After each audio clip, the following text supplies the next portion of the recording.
നമസ്കാരം പ്രിയ വിദ്യാർത്ഥികളെ. Entrepreneurship ഡെവലപ്മെന്റിന്റെ 6ാമത്തെ volume ക്ലാസ്സിലേക്ക് ഏവർക്കും സ്വാഗതം. 5ാമത്തെ വോളിയത്തിൽ നമ്മൾ ഫോംസ് ഓഫ് ബിസിനസ് ഓർഗനൈസേഷൻ എന്നുള്ള പോർഷൻസിലെ ആദ്യത്തെ ഭാഗമാണ് നമ്മൾ പഠിച്ചത്. പ്രധാനമായി നമുക്ക് പല ഫോംസിൽ ബിസിനസ് ഓർഗനൈസ് ചെയ്യാം. ഒന്നാമത്തെ ഫോമാണ് സോൾ പ്രൊപ്രൈറ്റർഷിപ്പ് ബിസിനസ് എന്ന് പറയുന്നത്. രണ്ടാമത്തെ ഫോമാണ് പാർട്ട്ണർഷിപ്പ് ബിസിനസ്. മൂന്നാമത്തെ ഫോമാണ് കമ്പനി ഫോംസ് ഓഫ് ഓർഗനൈസേഷൻ. നാലാമത്തെ ഫോമാണ് കോഓപ്പറേറ്റീവ് സൊസൈറ്റി എന്ന് പറയുന്നത്. ഇതിൽ ആദ്യത്തെ ഫോം ആണ് സോൾ ട്രേഡിംഗ് ബിസിനസ് അഥവാ സോൾ പ്രൊപ്രൈറ്റർഷിപ്പ് ബിസിനസ് എന്ന് നിങ്ങൾ കഴിഞ്ഞ വോളിയത്തിൽ വ്യക്തമായി പഠിച്ചത്. എന്താണ് സോൾ പ്രൊപ്രൈറ്റർഷിപ്പ് ബിസിനസ് എന്ന് നിങ്ങൾ കേട്ടത്? A business which is owned, managed and controlled by a single person. That business is known as sole proprietorship business. ഒരു വ്യക്തി തന്നെ സ്വന്തം ഉടമസ്ഥതയിലും അദ്ദേഹം തന്നെ ആ സ്ഥാപനത്തെ മാനേജ് ചെയ്ത് കൊണ്ടുപോകുന്ന ഒരു ഫോംസ് ഓഫ് ഓർഗനൈസേഷൻ ആണ് സോൾ പ്രൊപ്രൈറ്റർഷിപ്പ് ബിസിനസ് എന്ന് നിങ്ങൾ പഠിച്ചത്. അതിനകത്ത് ഒത്തിരി പ്രത്യേകതകളൊക്കെ നിങ്ങൾ പഠിച്ചു. രണ്ടാമത്തെ ഫോംസിലോട്ട് നമ്മൾ കടക്കുകയാണ്. രണ്ടാമത്തെ ഫോംസ് ആണ് പാർട്ട്ണർഷിപ്പ് ഫോംസ് ഓഫ് ബിസിനസ് എന്ന് നിങ്ങൾ പറയുന്നത്. പാർട്ട്ണർഷിപ്പ് ബിസിനസ് എന്ന് പറയും. എന്താണ് പാർട്ട്ണർഷിപ്പ് എന്ന് പറയുന്നത്? നിങ്ങൾ ആ വാക്ക് കുറച്ചൊക്കെ നിങ്ങൾക്ക് സുപരിചിതമാണ്. പാർട്ട്ണർ എന്നുള്ള ഒരു പദം നിങ്ങൾ പല സ്ഥലങ്ങളിൽ കേട്ട് കാണും. ലൈഫ് പാർട്ട്ണർ എന്ന് നിങ്ങൾ കേട്ടിട്ടുണ്ട്. നമ്മുടെ കുടുംബത്തെ ലൈഫ് പാർട്ട്ണർ എന്നാണ് പറയുന്നത്, അല്ലെ? അപ്പോൾ പാർട്ട്ണർഷിപ്പ് എന്ന് പറയുന്നത് നിങ്ങൾക്കറിയാം, ഒരു 2 പേർ എന്ന ഒരു സങ്കല്പത്തിൽ നിന്നാണ് പാർട്ട്ണർ എന്നുള്ള ഒരു പദത്തിലേക്ക് വന്നത്. ഇവിടെ പാർട്ട്ണർഷിപ്പ് ബിസിനസ് എന്ന് പറഞ്ഞാലും അതാണ്. 2 അതിലധികമോ വ്യക്തികൾ ചേർന്ന് നടത്തുന്ന ബിസിനസ് ആണ് പാർട്ട്ണർഷിപ്പ് ബിസിനസ് എന്ന് നമ്മൾ പറയുന്നത്. സോൾ ട്രേഡിംഗിനകത്ത് ഒരു വ്യക്തിയെ ഉണ്ടെങ്കിൽ ഇവിടെ 2 വ്യക്തികൾ മിനിമം ഉണ്ടായിരിക്കണം. അങ്ങനത്തുള്ള ഒരു ഫോംസ് ഓഫ് ഓർഗനൈസേഷൻ ആണ് പാർട്ട്ണർഷിപ്പ് ഫോംസ് ഓഫ് ഓർഗനൈസേഷൻ എന്ന് നമ്മൾ പറയുന്നത്. അപ്പോൾ ഇവിടെ പാർട്ട്ണർഷിപ്പ് എന്നുള്ള ഒരു നിർവചനത്തിൽ വരണമെങ്കിൽ പ്രധാനമായി ഈ പാർട്ട്ണർഷിപ്പ് ചേരുന്നത് പ്രധാനമായി ഒരു ബിസിനസ്സുകൾക്ക് വേണ്ടിയായിരിക്കണം. The main object is for the purpose of a business. ഇവിടെ പാർട്ട്ണർഷിപ്പ് ബിസിനസ് നടത്തുന്നതിൽ ഇന്ത്യൻ പാർട്ട്ണർഷിപ്പ് ആക്ട് ഓഫ് 1932 ആണ് പ്രധാന ആക്ട് ആയിട്ടുള്ളത്. അപ്പോൾ ഇതിനകത്ത് എന്താണ് പാർട്ട്ണർഷിപ്പ് എന്നുള്ള ഡെഫിനിഷൻ പറയുന്നുണ്ട്. ഇപ്പൊ നമുക്ക് അത് പഠിക്കാം. എന്താണ് പാർട്ട്ണർഷിപ്പ് എന്ന് ഇന്ത്യൻ പാർട്ട്ണർഷിപ്പ് ആക്ട് ഓഫ് 1932 പറയുന്നത് എന്താണെന്ന് നമുക്ക് നോക്കാം. According to Indian partnership act of 1932, ഓർത്തിരുന്നോണം, ആ വർഷം ഓർത്തിരുന്നോണം, 1932 ഇന്ത്യൻ പാർട്ട്ണർഷിപ്പ് നിയമപ്രകാരം പാർട്ട്ണർഷിപ്പ് എന്നാൽ എന്താണ്? നമുക്ക് ആ ഡെഫിനിഷൻ ഒന്ന് പഠിക്കാം. ഓക്കെ, ഈ ഡെഫിനിഷൻ നമുക്ക് കുറച്ച് മുറിച്ച് പഠിച്ചാൽ വളരെ പെട്ടെന്ന് നമുക്ക് മനസ്സിലാക്കുവാനായിട്ട് സാധിക്കും. പാർട്ട്ണർഷിപ്പ് ബിസിനസ്സിനെ നമ്മൾ ഡിഫൈൻ ചെയ്യുകയാണ്. Partnership means the relation between persons who have agreed to share the profits of a business carried on by all or any of them acting for all. എന്നൂടെ ഞാൻ പറയാം. The relation between persons who have agreed to share the profits of a business carried on by all or any one of them acting for all. Okay, ഇപ്പൊ നമുക്കതിന്റെ കുറച്ച് ഭാഗം മാത്രം നമുക്ക് ചർച്ച ചെയ്യാം. Relation between persons, ഒന്നാമത്തെ ഭാഗത്തെ കുറിച്ച് നമ്മൾ പറയാം. വ്യക്തികൾ തമ്മിലുള്ള ബന്ധം, അല്ലെ? ആ ബന്ധമാണ് ഒരു പാർട്ട്ണർഷിപ്പ് എന്ന് പറയുന്നത്. പക്ഷെ നമുക്ക് ആ ഭാഗം മാത്രം ആയാൽ അത് പൂർണ്ണമാകില്ല. എന്ത് തരത്തിലുള്ള ബന്ധമാണെന്നാണ് അടുത്ത ഭാഗത്ത് പറയുന്നത്. ദ റിലേഷൻ ബിറ്റ്വീൻ പേഴ്സൺസ് എന്താണ്? Who have agreed to share the profits of a business. ബിസിനസ്സിൽ ഉണ്ടാകുന്ന ലാഭം വീതം വെക്കാം എന്നുള്ള ഒരു എഗ്രിമെന്റ്, അങ്ങനെ ഉണ്ടാകുന്ന ഒരു ബന്ധമാണ് പാർട്ട്ണർഷിപ്പ് എന്ന് പറയുന്നത്. The relation between person who have agreed to share the profits of a business. Okay, എന്തെങ്കിലും സംശയം തോന്നാം. ലാഭത്തെക്കുറിച്ച് മാത്രമല്ല പറഞ്ഞുള്ളൂ, നഷ്ടത്തെക്കുറിച്ച് പറഞ്ഞില്ല എന്ന്. ലാഭം വീതിക്കുമ്പോൾ നോർമലി നഷ്ടവും വീതിക്കപ്പെടും എന്നുള്ള ഒരു സങ്കല്പമുണ്ട്. ഓക്കെ, അപ്പൊ നമ്മൾ അതിന്റെ ഫസ്റ്റ് ഭാഗം നമ്മൾ പറഞ്ഞു. Partnership means the relation between person who have agreed to share the profits of a business. Okay, ആ ഭാഗം കംപ്ലീറ്റ് ആയി. ഇനി നമ്മൾ അടുത്ത ഭാഗത്തിലോട്ട് കടന്നാൽ നമ്മൾ പറയുന്ന രണ്ടാമത്തെ ഭാഗം carried on by all or any one of them acting for all എന്നാണ്. എല്ലാവരും കൂടെ ചേർന്ന് വേണമെങ്കിൽ ഈ പാർട്ട്ണർഷിപ്പ് ബിസിനസ് നടത്താം. അല്ലെങ്കിൽ ആരെങ്കിലും ഒരു വ്യക്തി എല്ലാ വ്യക്തികൾക്കു വേണ്ടിയും പാർട്ട്ണർഷിപ്പ് ബിസിനസ് നമുക്ക് നടത്താനായിട്ട് സാധിക്കും. ഉദാഹരണത്തിന്, നിങ്ങളിൽ ഒരു വ്യക്തി ഒരു പാർട്ട്ണർഷിപ്പ് ബിസിനസ്, നിങ്ങൾ 2-3 സുഹൃത്തുക്കൾ ചേർന്ന് ഒരു പാർട്ട്ണർഷിപ്പ് ബിസിനസ് നടത്തുകയാണെങ്കിൽ നിങ്ങൾ 3 പേരും ചേർന്ന് ആക്റ്റീവായിട്ട് നിങ്ങൾ ആ ബിസിനസ്സിൽ പാർട്ടിസിപ്പേറ്റ് ചെയ്ത് നടത്തുവാണെങ്കിൽ അതിനെ ക്യാരിഡ് ഓൺ ബൈ ഓൾ എന്ന് നിങ്ങൾക്ക് പറയാം. രണ്ടാമത്തെ case any one of them acting for all എന്ന് പറഞ്ഞാൽ നിങ്ങളിൽ ആരെങ്കിലും ഒരാൾ ആ പാർട്ട്ണർഷിപ്പ് ബിസിനസ്സിനകത്ത് ആക്റ്റീവായി നിൽക്കുകയും ബാക്കിയുള്ള ആൾ ബിസിനസ്സിലേക്ക് പണം മുതൽ മുടക്കിയിട്ട് ആക്റ്റീവ് അല്ലാതെ നിൽക്കുകയും ചെയ്യുക. ആ ഒരു അവസ്ഥ വേണമെങ്കിലും ആകാം. എങ്ങനെയാണെങ്കിലും അതിനെ പാർട്ട്ണർഷിപ്പ് എന്ന് നമുക്ക് പറയുവാനായിട്ട് സാധിക്കും.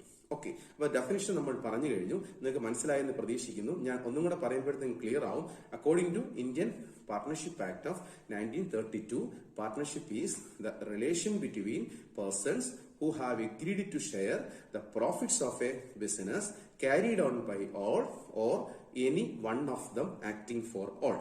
ഓക്കെ, നിങ്ങളുടെ ക്ലാസ് കഴിഞ്ഞ് നിങ്ങൾക്ക് എഴുതി നിങ്ങൾ പഠിക്കുമ്പോഴത്തേക്ക് വളരെ വ്യക്തമായിട്ട് നിങ്ങൾക്ക് മനസ്സിലാകും. ഓക്കെ, ഇനി നമ്മൾ സോൾ ട്രേഡിംഗ് ബിസിനസ്സിൽ പഠിച്ചപ്പോൾ നമ്മൾ അതിന്റെ സ്വഭാവങ്ങളെ കുറിച്ച് നിങ്ങൾ പഠിച്ചു. പാർട്ട്ണർഷിപ്പ് ബിസിനസ്സിനും അതിൻ്റെതായ സ്വഭാവങ്ങളുണ്ട്. എന്താണ് ഒരു പാർട്ട്ണർഷിപ്പ് ബിസിനസിന്റെ സ്വഭാവങ്ങൾ എന്ന് നമ്മൾ പറയുന്നു? നിങ്ങൾ ഡെഫിനിഷനകത്ത് തന്നെ നിങ്ങൾ ഡെഫിനിഷനിലോട്ട് സഞ്ചരിക്കുമ്പോൾ പാർട്ട്ണർഷിപ്പ് ബിസിനസിന്റെ പല സ്വഭാവങ്ങളും നമുക്ക് കാണുവാനായിട്ട് സാധിക്കും. എന്നാൽ നമുക്കൊരു പോയിന്റ് ബൈ പോയിന്റ് ആയിട്ട് എന്തൊക്കെയാണ് ഒരു പാർട്ട്ണർഷിപ്പ് ബിസിനസിന്റെ ഫീച്ചേഴ്സ് എന്ന് നമുക്ക് മനസ്സിലാക്കാം. ഓക്കെ, ഒന്നാമത്തെ ഫീച്ചേഴ്സ് ആണ് ഇറ്റ് ഈസ് ആൻ എഗ്രിമെന്റ്. എന്താണ് എഗ്രിമെന്റ് എന്ന് പറയുന്നത്? പാർട്ട്ണർഷിപ്പ് എന്ന് പറയുന്നത് രണ്ട് വ്യക്തികൾ തമ്മിലുള്ള എഗ്രിമെന്റ് ആണ്. 2 അതിലധികമോ വ്യക്തികൾ തമ്മിലുള്ള എഗ്രിമെന്റ് ആണ്. അപ്പൊ നമുക്ക് എന്താ പറയാം? Partnership is the agreement made between the partners. ബിസിനസ്സിലെ പാർട്ട്നേഴ്സ് തമ്മിൽ ഉണ്ടാക്കുന്ന എഗ്രിമെന്റ് ആണ്. എഗ്രിമെന്റ് എന്ന് വെച്ച് കഴിഞ്ഞാൽ ഒരു സമ്മതപത്രമാണ്. അതിൽ പല പല കാര്യങ്ങളെ കുറിച്ച് ഉള്ള സമ്മതങ്ങൾ കാണാം, എഗ്രിമെന്റുകൾ കാണാം. ലാഭം പങ്കുവെക്കുന്നതിനെ കുറിച്ചുള്ള കാര്യങ്ങളെ കാണാം. അതേപോലെ തന്നെ ഏതൊക്കെ ബിസിനസ് എങ്ങനെ ചെയ്യണം എന്നുള്ളതുമായി ബന്ധപ്പെട്ട കാര്യങ്ങൾ കാണാം. ഇങ്ങനെ പലവിധ കാര്യങ്ങളുമായിട്ട് ബന്ധപ്പെട്ട ധാരണയിൽ എത്തുക എന്നുള്ളതാണ് ഒന്നാമത്തെ സ്വഭാവം എന്ന് നമ്മൾ പറയുന്നത്. Partnership is the agreement made between the partners എന്ന് നമുക്ക് പറയാനായിട്ട് സാധിക്കുന്നു. രണ്ടാമത്തത് പ്രോഫിറ്റ് ഷെയറിംഗ് ആണ്. ഒരു പാർട്ട്ണർഷിപ്പ് ബിസിനസ്സിൽ ലാഭമുണ്ടാകുമ്പോൾ ഈ ലാഭം വീതിക്കേണ്ടതായിട്ട് വരുന്നു. ഈ ലാഭം ആര് തമ്മിലാണ് വീതിക്കേണ്ടത്? ലാഭം വീതിക്കേണ്ടത് പാർട്ട്നേഴ്സ് തമ്മിലാണ് ലാഭം വീതിക്കേണ്ടത്, അല്ലെ? അപ്പോൾ ഒരു ബിസിനസ് നടത്തുന്ന വ്യക്തികളാണ് പാർട്ട്നേഴ്സ്, അവരാണ് അതിന്റെ ഓണേഴ്സ്. നിങ്ങൾക്ക് നോർമലി അറിയാം, നിങ്ങൾ ഒരു ബിസിനസ്സിലോട്ട് പണം ഇൻവെസ്റ്റ് ചെയ്തിട്ടുണ്ടെങ്കിൽ നിങ്ങൾക്ക് അതിന്റെ ലാഭവിഹിതം കിട്ടുവാനുള്ള അവകാശമുണ്ട്. അപ്പോൾ അതുകൊണ്ട് തന്നെ ഈ ലാഭത്തെ വീതിക്കുവാനായിട്ട് സാധിക്കണം. എങ്ങനെ വീതിക്കണം എന്നുള്ളത് പാർട്ട്നേഴ്സ് തമ്മിൽ തീരുമാനിക്കാം. ചിലപ്പോൾ അത് തുല്യമായിട്ടായിരിക്കാം വീതിക്കുന്നത്, ചിലപ്പോൾ അവർ കൊണ്ടുവരുന്ന ക്യാപിറ്റലിനനുസരിച്ചായിരിക്കാം വീതിക്കേണ്ടത്. ഓക്കെ, അപ്പൊ ഇതാണ് രണ്ടാമത്തെ ഫീച്ചേഴ്സ് എന്ന് പറയുന്നത്. പാർട്ട്ണർഷിപ്പിൽ പ്രോഫിറ്റ് ഷെയർ ചെയ്യപ്പെടണം. മൂന്നാമത്തെ കാര്യമാണ് അറ്റ്മോസ് ഗുഡ് ഫെയ്ത്ത്. ഒരു പാർട്ട്ണർഷിപ്പ് ബിസിനസ്സിനകത്ത് അത്യാവശ്യം ഉണ്ടായിരിക്കേണ്ട ഒരു സ്വഭാവമാണ് അറ്റ്മോസ് ഗുഡ് ഫെയ്ത്ത്. അതിന് നമ്മൾ പരസ്പര വിശ്വാസം എന്നാണ് പറയുന്നത്. ഇവിടെ ഒരു വ്യക്തി ഉണ്ടായിരുന്ന സോൾ ട്രേഡിംഗ് ബിസിനസ് ചർച്ച ചെയ്യുമ്പോൾ അതിന്റെ ആവശ്യമില്ല. കാരണം അവിടെ ഒരു വ്യക്തിയേ ഉള്ളൂ.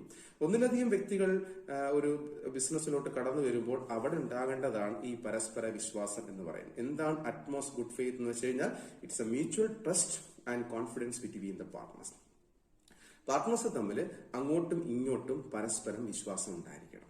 ആ വിശ്വാസത്തിന് എപ്പം കോട്ടം സംഭവിക്കുന്നു അപ്പോൾ ഈ പാർട്ട്ണർഷിപ്പ് ബിസിനസ് അവിടെ വെച്ച് അവസാനിക്കും, അല്ലെ? ഇപ്പോൾ നമ്മൾ കുടുംബജീവിതം എടുത്തു കഴിഞ്ഞാലും പാർട്ട്നേഴ്സ് തമ്മിൽ എപ്പോൾ അറ്റ്മോസ് ഗുഡ് ഫെയ്ത്ത്, വിശ്വാസം നഷ്ടപ്പെടുന്നു, അവിടെ വെച്ച് ആ ഒരു ഫാമിലി ലൈഫിൽ കോട്ടം സംഭവിക്കപ്പെടാം. ഇതാണ് ഒരു പാർട്ട്ണർഷിപ്പ് ബിസിനസ്സിൽ പാർട്ട്നേഴ്സ് തമ്മിൽ ഒരു പരസ്പര വിശ്വാസം വേണം. അതിനെയാണ് അറ്റ്മോസ് ഗുഡ് ഫെയ്ത്ത് എന്ന് നമ്മൾ മൂന്നാമത്തെ സ്വഭാവമായിട്ട് നമ്മൾ പഠിക്കുന്നത്. നാലാമത്തത് അൺലിമിറ്റഡ് ലയബിലിറ്റി. നിങ്ങൾക്ക് വ്യക്തമായി നിങ്ങൾ സോൾ ട്രേഡിംഗ് പഠിച്ചപ്പോൾ നിങ്ങൾക്ക് പഠിച്ചു, ആ സ്വഭാവം തന്നെയാണ് ഇവിടെ. എന്താണ് അൺലിമിറ്റഡ് ലയബിലിറ്റി എന്ന് വെച്ച് കഴിഞ്ഞാൽ ഒരു ബിസിനസ് നടത്തുന്നു, ലൈക്ക് സോൾ ട്രേഡിംഗ് ബിസിനസ്, ഒരു പാർട്ട്ണർഷിപ്പ് ബിസിനസ് നടത്തുമ്പോൾ അതിൽ നഷ്ടം ഉണ്ടാകുകയാണെങ്കിൽ ആ നഷ്ടം ഒരു ബിസിനസിന്റെ ആസ്തിയിൽ ആ നഷ്ടം നമുക്ക് നിർവഹിക്കാൻ പറ്റുന്നില്ല എങ്കിൽ നമ്മുടെ പേഴ്സണൽ ആസ്തി അല്ലെങ്കിൽ പ്രൈവറ്റ് പ്രോപ്പർട്ടിയും നമ്മളുടെ ബിസിനസ്സിനെ കടം തീർക്കുവാൻ വേണ്ടി ഉപയോഗിക്കേണ്ടതായിട്ട് വരുന്നു എന്നുള്ളതാണ് അൺലിമിറ്റഡ് ലയബിലിറ്റി എന്നുള്ള ഒരു സ്വഭാവം കൊണ്ട് ഉദ്ദേശിക്കുന്നത്. നമ്മുടെ personal property is also liable four meeting the debt of a business. ഇതാണ് അടുത്ത സ്വഭാവം എന്ന് പറയുന്നത്, അൺലിമിറ്റഡ് ലയബിലിറ്റി എന്ന് പറയുന്നത്. അടുത്തതാണ് നോൺ ട്രാൻസ്ഫറബിലിറ്റി ഓഫ് ഷെയർസ് എന്ന് പറയും. ഒരു പാർട്ട്ണർഷിപ്പിന്റെ ഷെയർ, പാർട്ട്ണർ കൊണ്ടുവരുന്ന ഒരു ഷെയർ അല്ലെങ്കിൽ അയാൾക്ക് ഓണർഷിപ്പിൽ ഉണ്ടാകുന്ന ഒരു ഷെയർ മറ്റൊരാളിലോട്ട് ട്രാൻസ്ഫർ ചെയ്യാനായിട്ട് സാധിക്കത്തില്ല. നിങ്ങൾ ഇനി വരുന്ന ഫോംസ് ഓഫ് ഓർഗനൈസേഷനൊക്കെ ചിലതിനകത്തൊക്കെ അങ്ങനെയൊക്കെ സാധിക്കുന്നുണ്ട്. പക്ഷെ ഇവിടെ പാർട്ട്ണർഷിപ്പ് ഫോമിൽ നമ്മളുടെ ഓണർഷിപ്പ് മറ്റൊരാൾക്ക് ട്രാൻസ്ഫർ ചെയ്യാനായിട്ട് പറ്റില്ല. ഇപ്പോൾ നിങ്ങളുടെ 3 സുഹൃത്തുക്കൾ ചേർന്ന് നിങ്ങളൊരു പാർട്ട്ണർഷിപ്പ് ബിസിനസ് നടത്തുകയും നിങ്ങൾ ഒരാൾക്ക് ഈ പാർട്ട്ണർഷിപ്പ് ബിസിനസ് കണ്ടിന്യൂ ചെയ്യാൻ താല്പര്യമില്ലെങ്കിൽ നിങ്ങൾക്ക് നിങ്ങളുടെ ഏറ്റവും അടുത്ത മറ്റൊരു സുഹൃത്തിനെ ഏൽപ്പിച്ചിട്ട് പോകാൻ നിങ്ങൾക്ക് പെർമിഷൻ ഇല്ല എന്നുള്ളതാണ് ഈ നോൺ ട്രാൻസ്ഫറബിലിറ്റി ഓഫ് ഷെയർ എന്നുള്ള പദം കൊണ്ട് ഉദ്ദേശിക്കുന്നത്. പിന്നെ നിങ്ങൾക്ക് ചെയ്യാൻ പറ്റുന്നത് എന്താണ്? നിങ്ങൾക്ക് ഈ പാർട്ട്ണർഷിപ്പ് ബിസിനസ്സിനകത്തുനിന്ന് പോകണമെങ്കിൽ മറ്റുള്ള പാർട്ട്നേഴ്സിനോട് പറഞ്ഞിട്ട് നിങ്ങൾക്ക് പോകാം. പുതിയ പാർട്ട്നേഴ്സിനെ എടുക്കണമോ വേണ്ടയോ എന്ന് നിലവിലുള്ള പാർട്ട്നേഴ്സിനാണ് തീരുമാനിക്കുവാനുള്ള അവകാശം. അതുകൊണ്ട് തന്നെ നിങ്ങൾക്ക് മറ്റു പാർട്ട്നേഴ്സിന്റെ സമ്മതമില്ലാതെയോ ഒരു പാർട്ട്ണർഷിപ്പ് ബിസിനസിന്റെ ഷെയർ നമുക്ക് മറ്റൊരാളിലേക്ക് ട്രാൻസ്ഫർ ചെയ്യാൻ സാധിക്കത്തില്ല. അങ്ങനെ ട്രാൻസ്ഫറബിലിറ്റി ഓപ്ഷൻ നമ്മളുടെ പാർട്ട്ണർഷിപ്പ് ബിസിനസ്സിനകത്ത് ഇല്ല. അടുത്ത പോയിന്റ്, അവസാനത്തെ പോയിന്റ് ആണ് കണ്ടിന്യൂറ്റി എന്ന് പറഞ്ഞ പോയിന്റ് ആണ്. എന്താണ് കണ്ടിന്യൂറ്റി എന്നറിയപ്പെടുന്നത്? നമുക്കറിയാം, പാർട്ട്ണർഷിപ്പ് ബിസിനസ് കണ്ടിന്യൂ ചെയ്യുക എന്നുള്ളത് നമ്മുടെ ഏത് ബിസിനസ്സും തുടർച്ചയായി കണ്ടിന്യൂ ചെയ്ത് പോകുക എന്നുള്ളതാണ്, അല്ലെ? സോൾ ട്രേഡിംഗ് ബിസിനസിന്റെ കണ്ടിന്യൂറ്റി എന്ന് പറയുന്നത് depends upon the life of the sole trader. ഇവിടെ അതേപോലെ തന്നെയാണ്. സോൾ ട്രേഡിംഗിന്റെ അതേ സവിശേഷത തന്നെയാണ് ഒരു പാർട്ട്ണർഷിപ്പ് ബിസിനസ്സിനകത്ത് ഉള്ളത്. അതായത് ഒരു പാർട്ട്ണർഷിപ്പ് ബിസിനസിന്റെ കണ്ടിന്യൂറ്റി എന്നുള്ളത് വളരെ ലോങ് ആയിട്ട് കണ്ടിന്യൂ ചെയ്യും നമുക്ക് ഒരിക്കലും പറയാനായിട്ട് സാധിക്കത്തില്ല, അല്ലെ? It depends upon the partners, അല്ലെ? നമ്മളൊരു നിശ്ചിത കാലത്തേക്കോ അല്ലെങ്കിൽ നിശ്ചിത സമയം കഴിഞ്ഞതിന് ശേഷമോ ഈ ബിസിനസ് ഇവിടെ വെച്ച് അവസാനിക്കപ്പെടാം. പല കാരണങ്ങൾ കൊണ്ട് നമുക്ക് അവസാനിക്കപ്പെടാം. അതുകൊണ്ട് തന്നെ ഇതിനൊരു വെരി ലോങ് ടേം ആയിട്ടുള്ള ഒരു കണ്ടിന്യൂറ്റി നമുക്ക് കിട്ടുവാൻ സാധിക്കത്തില്ല.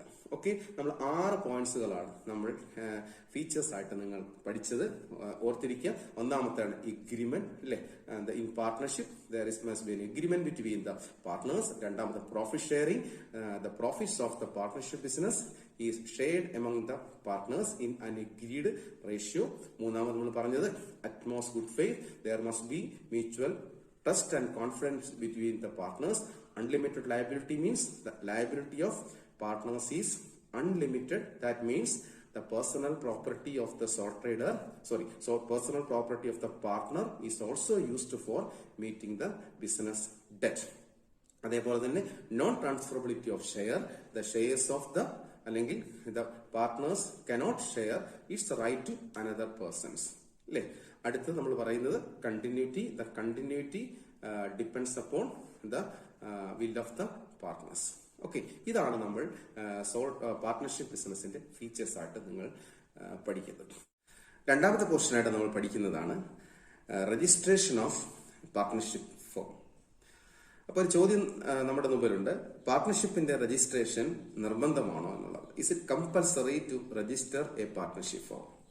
നമുക്കൊരു ഉത്തരം പറയേണ്ടത് no, the registration of partnership is not compulsory.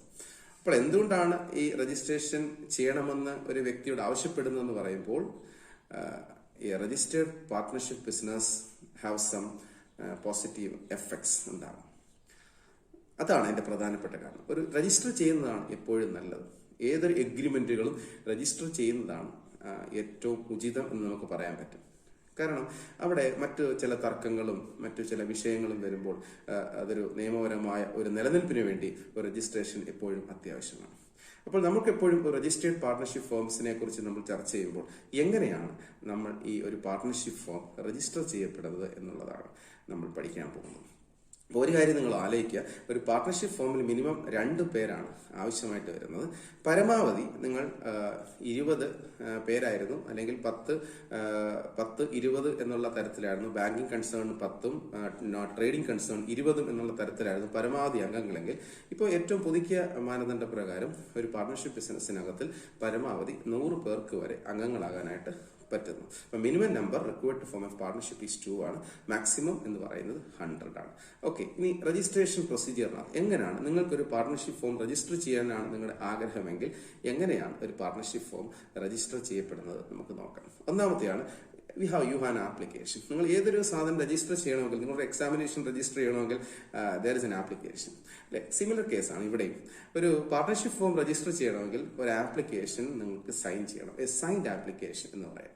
അപ്പോൾ നിങ്ങളൊരു ആപ്ലിക്കേഷൻ, നിങ്ങൾ പരീക്ഷയൊക്കെ എഴുതുന്ന ആൾക്കാരാണ്, പരീക്ഷ എഴുതുമ്പോൾ പരീക്ഷയ്ക്ക് കുറെ ആപ്ലിക്കേഷനകത്ത് ഒത്തിരി കോളംസ് ഉണ്ട് അല്ലേ, അതിന് ഒത്തിരി വിവരങ്ങളുണ്ട്. ഇതേപോലെ ഒരു പാർട്ണർഷിപ്പ് ഫോം രജിസ്റ്റർ ചെയ്യുമ്പോൾ അതിന് പ്രിസ്ക്രൈബ്ഡ് ആപ്ലിക്കേഷൻസ് ഉണ്ട്. ഈ ആപ്ലിക്കേഷൻ അത് ഒത്തിരി വിവരങ്ങൾ ഉൾക്കൊണ്ടിരിക്കണം, അതിന് ഉത്തരങ്ങൾ നൽകിയിരിക്കണം. അതായത് പാർട്ണർഷിപ്പ് ഫോമിന്റെ പേരെന്താണ്, name of the partnership form, അതിനെക്കുറിച്ചുള്ള വിവരങ്ങൾ വന്നിരിക്കണം.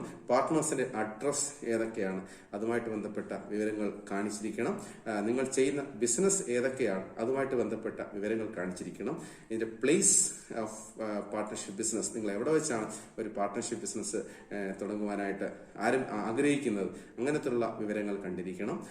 പിന്നീട് നിങ്ങൾ എത്ര നാളത്തേക്കാണ് ഈ പാർട്ണർഷിപ്പ് ബിസിനസ് നടത്തുവാനായിട്ട് ഉദ്ദേശിക്കുന്നത്, ഇങ്ങനെയുള്ള ഒത്തിരി വിവരങ്ങൾ ആ ഒരു ആപ്ലിക്കേഷൻ ഫോംസിനകത്ത് ഉൾക്കൊള്ളിച്ചിരിക്കണം. ഓക്കെ, അപ്പൊ എന്താണ് name of the form, name of the partners, duration of partnership business, place of partnership, ഇങ്ങനത്തുള്ള വിവരങ്ങൾ ഈ ആപ്ലിക്കേഷനകത്ത് ഉൾക്കൊള്ളിച്ചിരിക്കണം.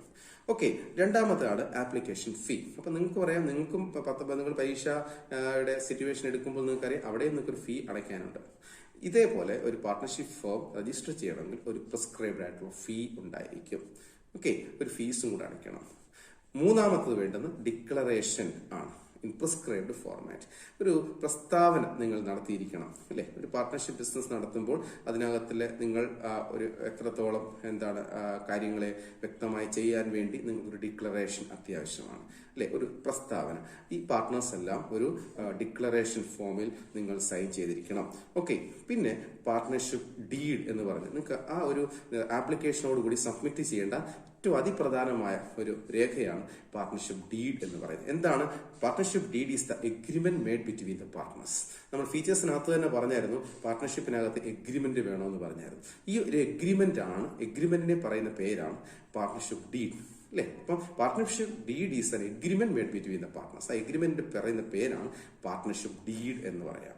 ആ പാർട്ണർഷിപ്പ് ഡീഡ് നിങ്ങളുടെ പാർട്ട്നേഴ്സ് തമ്മിൽ ഉണ്ടാക്കിയ ഈ പാർട്ണർഷിപ്പ് ഡീഡ്, ആ ഡീഡിനകത്ത് കുറേ കണ്ടൻസുകളുണ്ട് അല്ലെ. ഈ ഡീഡ് നിങ്ങൾ പ്രിപ്പയർ ചെയ്തിരിക്കണം.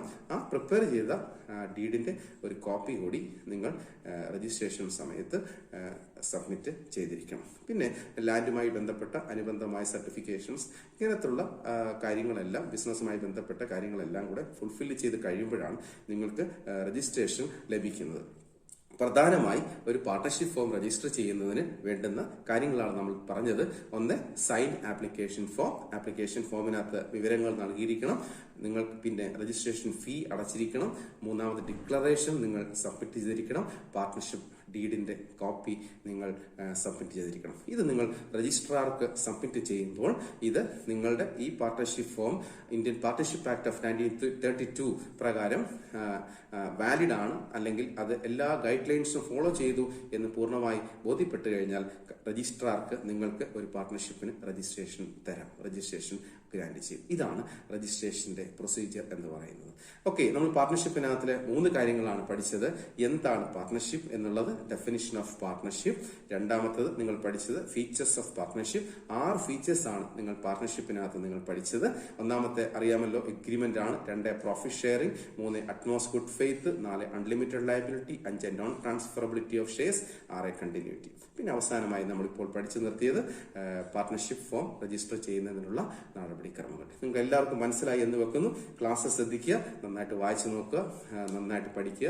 2 തവണ നിങ്ങൾ ഒന്ന് കേട്ട് കഴിയുമ്പോഴത്തേക്ക് നിങ്ങൾക്ക് പാർട്ണർഷിപ്പ് ഫോമിനെ കുറിച്ച് വ്യക്തമായ ഒരു ധാരണ ഉണ്ടാകും. എല്ലാവർക്കും എല്ലാവിധമായ ആശംസകൾ നേരുന്നു. നന്ദി. Thank you.